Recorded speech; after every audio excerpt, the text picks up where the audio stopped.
कथा सुनाने वाली कह रही है कि महाराज रूप बसंत वहां से भटकते भटकते मिस्र देश की जो राजधानी है, आपका जो ये नगर है, इसके नजदीक के वनांचल में पहुंच गए। दोपहर का समय था, कड़कदार धूप थी महाराज, भूखे प्यासे थे।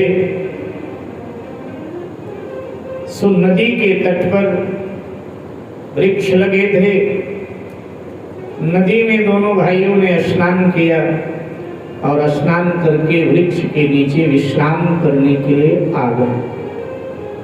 दोनों वृक्ष के नीचे आकर बैठे थे। इतने में राजकुमार रूप को निद्रा आने लगी और छोटे भाई वसंत से कहा कि भाई मुझे नींद आ रही है। तुझे तो नहीं आ रही नींद? उसने कहा नहीं भैया मुझे नहीं आ रही है। तो ठीक है, मैं थोड़ा सो लेता हूं। ठीक है, सो जाइए। और वो प्रगाढ़ निद्रा में निमग्न हो गया, सो गया। वसंत बैठा हुआ अपने दुर्भाग्य का ही चिंतन कर रहा था। उसी समय जिस वृक्ष के नीचे दोनों थे, उसी वृक्ष के ऊपर तोता मैना बैठे थे। तो तोता और मैना मानवी भाषा में बात कर रहे थे। एक रहस्यमय घटना घटी।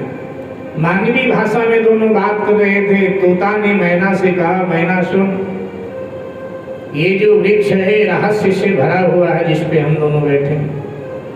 साल में इस वृक्ष पर एक ही फल लगता है और उस फल को जो खा लेता है तत्काल उसका राजयोग बन जाता है, लेकिन जो उस फल को तोड़ता है उसको काला नाग डस लेता है, उसकी मृत्यु हो जाती है।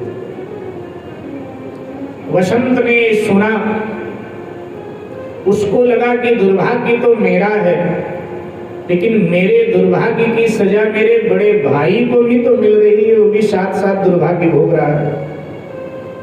ऐसे तो मेरा साथ ही छोड़ेगा। तोता ने ये भी कहा जो फल खाएगा उसका राजयोग बनेगा और तत्क्षण वो अपना पिछला इतिहास भूल जाए। वसंत ने कहा अच्छा होगा, मैं फल तोड़ू, नाक मुझे डसे, मेरी मृत्यु हो जाए, मेरे दुर्भाग्य का अंत इसी तरह से होगा। लगता है मैं जीवित रहूंगा तब तक मेरा दुर्भाग्य मेरा पीछा करता रहेगा। और फिर तो वो वृक्ष पर चढ़ गया, फल तोड़ कर ले आया, भाई को जगाया, भैया भैया ये फल खा लीजिए। उसने ये नहीं पूछा फल कहां से लाया, तूने खाया कि नहीं खाया। भूख लगी थी, उसको लगा कि इसने खा लिया होगा, मेरे लिए बचा लिया होगा, एक फल दो फल रहे होंगे। उसने फल खाया और जैसे फल खाया था उसने उसी समय नाक फुंकारता हुआ उस वृक्ष के जड़ से निकला, वसंत पर फन मार दिया। वसंत मुंह से झाग उगलता हुआ लड़खड़ा के ढह गया और तत्क्षण उसके प्राण निकल गए। भाई को मरा देख करके रूप विलाप करने लगा कि कितना दुर्भाग्य है हमारा कि हम अपने छोटे भाई को कफन भी नहीं दे पा रहे हैं, अपने देश की धरती भी नहीं मिली मेरे भाई को, क्या करूं। उसी समय एक पथिक आया, एक राहगीर आया ईश्वर की इच्छा से। उसने सारा कारण जाना और बताया कि यहाँ का राजा बड़ा धर्मात्मा है, चले जाओ नगर में, ये वनांचल पार करते ही नगर दिखाई देगा। राजा से जब अपनी बात सुनाओगे राजा अवश्य मदद करेगा, तुम्हारे भाई के दाह संस्कार का प्रबंध करेगा। और यहाँ से रूप उस नगर की ओर चल पड़ा और राहगीर उस सौ की रक्षा करता रहा। रूप जब नगर के द्वार पर आया तो नगर का द्वार बंद हो गया था, प्रतीक्षा करने लगा। कि द्वार खुले तो हम भीतर प्रवेश करें। उधर फल ने अपना प्रभाव दिखाया कि बैठे बैठे बसंत सब कुछ भूल गया। मैं क्यों आया हूँ, यहाँ क्यों बैठा हूँ, आदि प्रक्रियाएं, क्षमा करें, आदि प्रक्रियाएं रूप सब भूल गए। मेरे भाई बसंत का सो वहां पड़ा है, मैं कफन के इंतजाम में आया था, सब भूल गया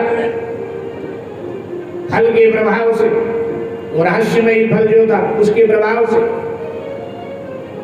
इधर राहगीर ने पूरा दिन इंतजार किया, पूरी रात इंतजार किया, अगले दिन भी इंतजार किया, और अगला दिन जब ढलने लगा तो राहगीर को लगा कि इसका भाई तो आया नहीं जाकर के, और मेरे बच्चे भी तो घर पे इंतजार कर रहे होंगे मैं कब का निकला हूं।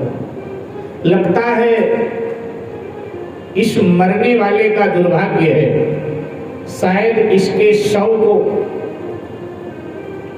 कफन आदि नसीब नहीं, शायद इसका दुर्भाग्य है कि इसके शव को जंगली पशु खाएंगे।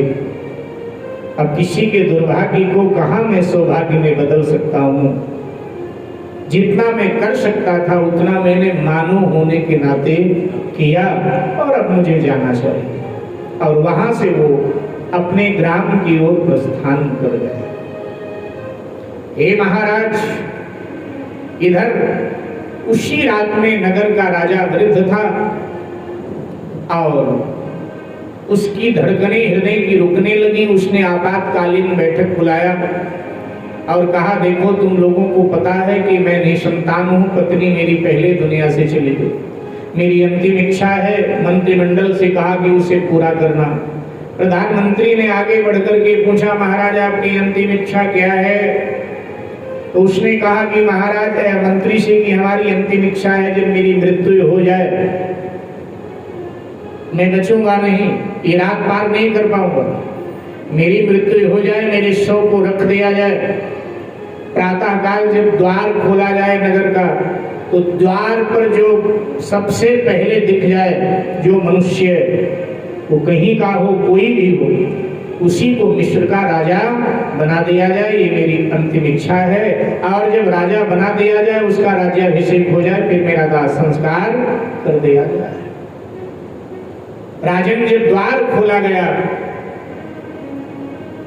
तो वही राजकुमार रूप मिल गया द्वार पर। लोगों ने उसको तत्क्षण उठाया, प्रणाम किया, आप मेरे राजा हो, रथ में बिठा करके नगर में घुमाया और ला करके मिस्र देश के सिंहासन पर, जिस पर आप बैठे हो, इसी सिंहासन पर उसका राज्याभिषेक कर दिया, वो मिस्र देश का राजा। अब ये कथा सुन सुन करके महाराज रूप कुंवर फूट फूट कर रो रहे हैं, तो बीच बीच में कथा कहने वाली चुप हो जाती है, आवाज जा रही भीतर पर्दे के पीछे। अच्छा, प्रजा हैरान है कि ये रूप बसंत की कथा सुन करके हमारे राजा क्यों रो रहे हैं। अब उनको नहीं पता कि ये स्वयं रूप ही तो है, ये नहीं मालूम अभी प्रजा को। अच्छा, वो सुन सुन करके ये विलाप कर रहे हैं, उन्हें बार बार बसंत की याद आ रही है, क्योंकि अभी उसने यहीं तक कथा सुनाई कि बसंत मर गया, उसका शव पड़ा। उनको याद आया कि वो मैं कफन लेने आया था, मेरे साथ ही तो ये घटना घटी कि मैं सब कुछ भूल गया और मैं राजा बनकर बैठ गया, वो फल खाया था इसीलिए मैं सब भूल गया था। अब याद आई, क्योंकि तोता ने कहा था जब कोई याद दिलाएगा तो उसको याद आ जाएगा। तो रूप को याद जब कथा के माध्यम से याद दिलाया गया, उसको याद आया, वो फूट फूट कर रोता है, कभी इधर देखता है, कभी उधर देखता है। हाँ मेरे भाई, हाँ मेरे भाई, मैंने तेरे साथ धोखा किया, ऐसा कह करके रोता है। मैं तुझे कफन भी नहीं दे पाया। लोग कहते महाराज किस भाई को कफन नहीं दे पाए, ये मामला बड़ा पेचीदा लगता है, क्या है? तो समझदार जो बुजुर्ग हैं वो इशारा से कहते हैं चुप रहो, अभी कथा चल रही है, अभी बात सब स्पष्ट हो जाएगी। और फिर धैर्य धारण करके महाराज रूप इधर से सिंहासन से बोलते हैं, कथा कहने वाली देवी तुम इस कथा को आगे बढ़ाओ। आगे क्या हुआ? और फिर कथा कहने वाली ने कथा को आगे बढ़ाया कि इधर तो रूप राजप्रासाद में राजभोग करने लगा और उधर शव जंगल में पड़ा था।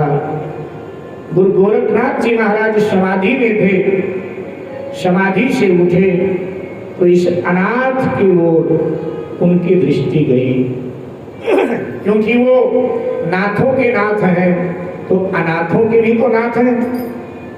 गुरु गोरखनाथ जी महाराज की दृष्टि इस शव की ओर गई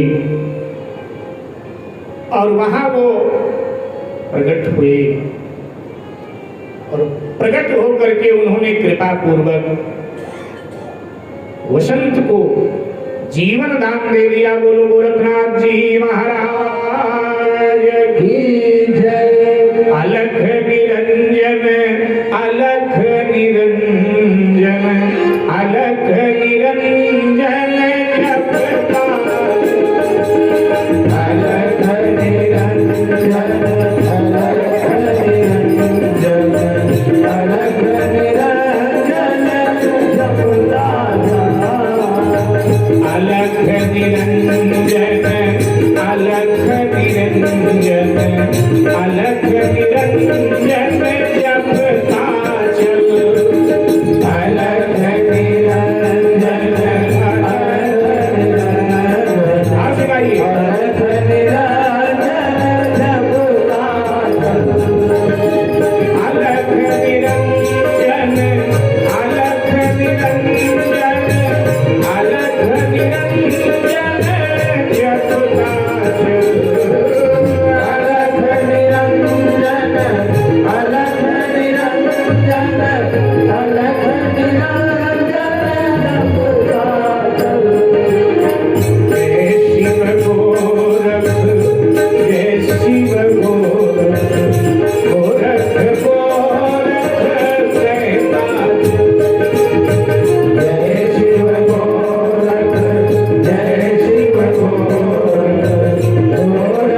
गोरख कहता चल।